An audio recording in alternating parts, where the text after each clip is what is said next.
17. Kun to'g'di Ali oy to'ldig'i adolat sifatlarini aytidi. Ali bir kuni o'zi yolg'iz o'ltirib, uyini xoli qildi, xiyolga cho'mdi. U oy to'ldini chaqirdi. Huzuriga yo'l berdi. Oy to'ldi kirdi va qo'l qo'shtirdi. U Alining qarshisida tik turdi. Ali xeyli vaqtgacha gap qilmay turdi. Ali uningga qarab ko'zi bilan imledi. Ishorat bilan "Kel, o'ltir" dedi. Oy to'ldi, asti ehtiyot bilan o'ltirdi. Ko'zini yaga tikdi, ko'ngli yo'ridi.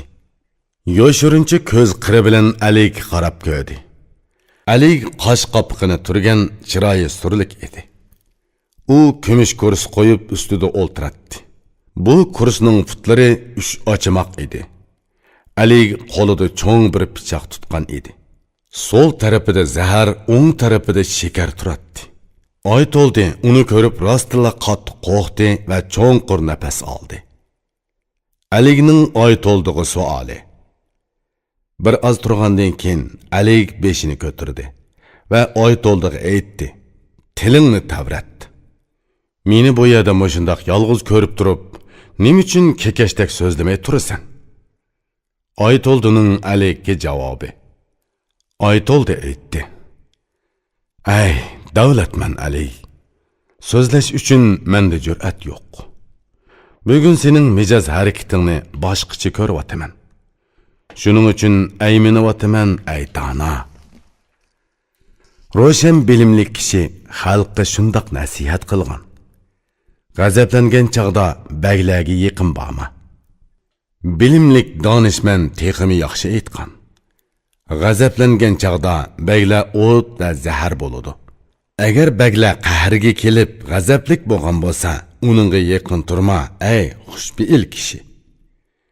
Baglar g'azabi kelib qahrlangan bo'lsa, uningdan yiroq tur, ziyni tegidi.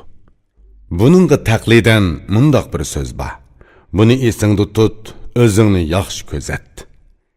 Qahri kelgan chaqda baglarga yaqin borma. Yaqin boradi ekansan, qadrsiz bo'lishing aniq. Qara, baglar go'yo arslonga o'xshaydi. Qahri kelsa bosh kesadi, ey bilimi ro'shan kishi. Alining oy to'ldig'i savoli.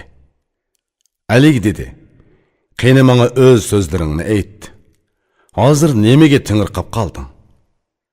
Oy to'ldining Aliga javobi. Oy to'ldi dediki: "Mening tanqog'inim sen o'ltirgan kumush kursi nima demakdir? Sening o'ltirguning qandoq kursi u?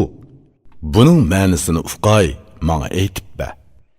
Ikkinchidan, qo'lingdagi nima pichoq bu? Bunimi men to'liq bilishim kerak.